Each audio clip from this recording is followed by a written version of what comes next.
Bab ketujuh. Arsen terkejut mendengar jawaban gadis cantik yang berada di atas pangkuannya. Jatuh cinta? Dengan siapa? Apa dengan pemuda yang satu ruangan dengannya? Pikiran Arsen berkecamuk hebat.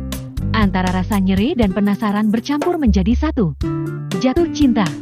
Tanya Arsen dengan mengulang kalimat Shina. Membuat gadis cantik itu terkesiap kaget. Dia tidak sadar dengan ucapan yang baru saja keluar dari mulutnya. Apa? Tanya Shina dengan suara terkejut. Dilihatnya wajah Arsen yang semakin mendekat ke arahnya dengan perlahan. Detik kemudian, sesuatu yang lembut mendarat di keningnya. Membuat Shina semakin membelalakan kedua matanya. Hingga membuatnya dia membisu. Jantungnya sendiri semakin meronta-ronta kala mendapat perlakuan manis dari Arsen. Siapapun itu, kamu hanya boleh jatuh cinta padaku, bukan pada pria lain. Ingat, aku suamimu sekarang.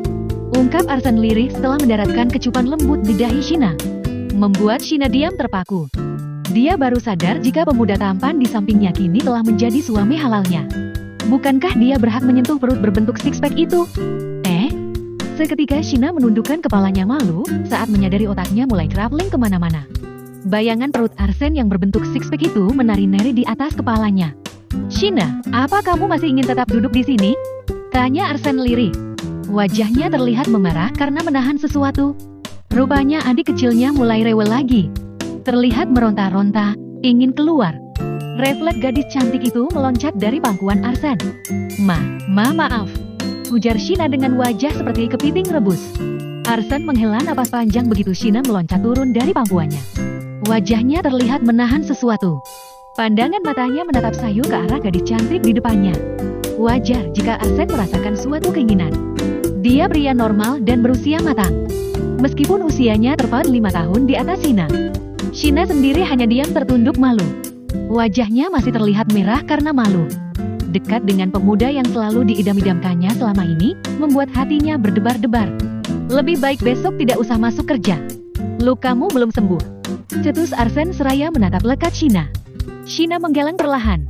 Kalau besok aku tidak masuk kerja, gajiku akan dipotong 2 kali lipat.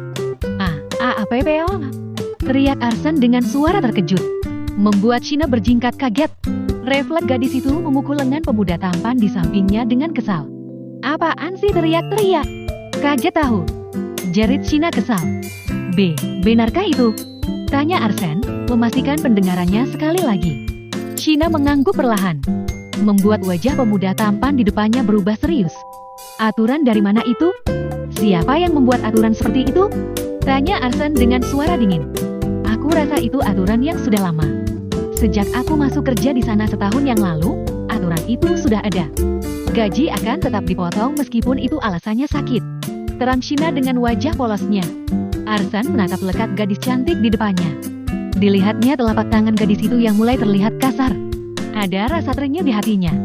Gadis belia sosial Shina dipaksa untuk bekerja keras hanya demi menyambung hidupnya. Seharusnya gadis cantik itu masih berada di bangku kuliah. Tidak apa-apa jika gajimu dipotong. Kamu harus istirahat dulu. Biar aku yang tanggung jawab.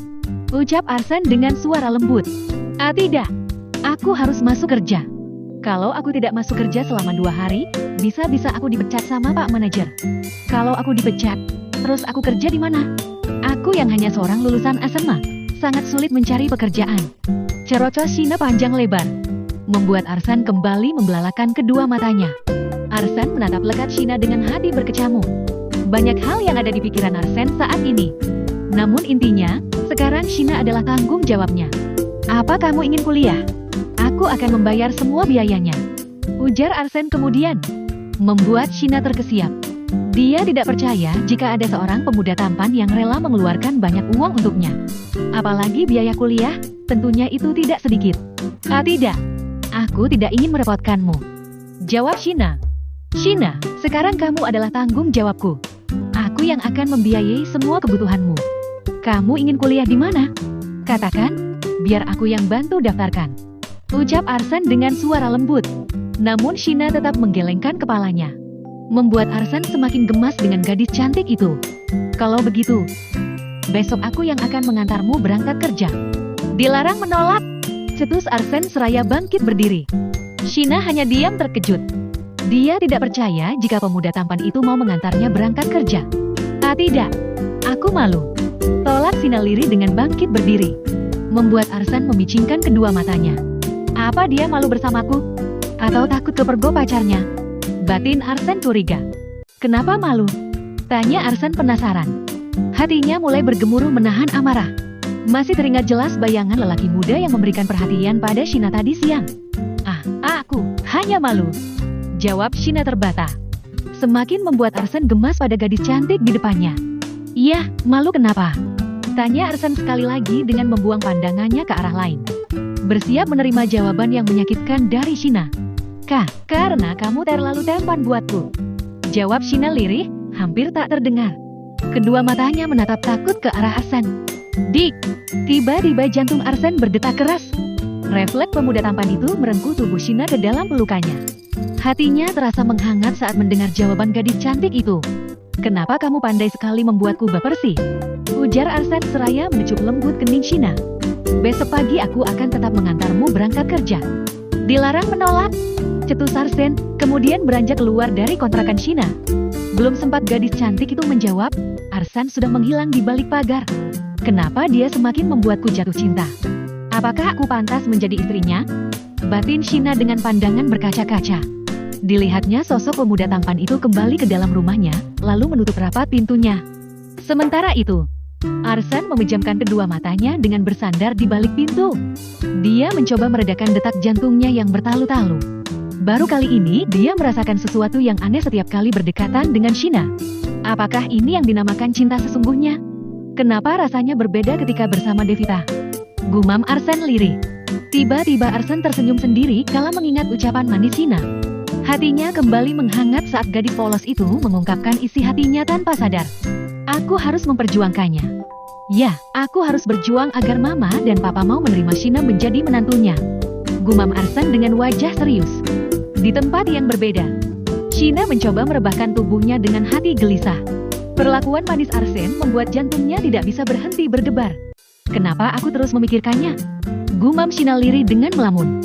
Hingga akhirnya gadis cantik itu menyadari sesuatu hal. Bagaimana dia tahu jika aku terluka?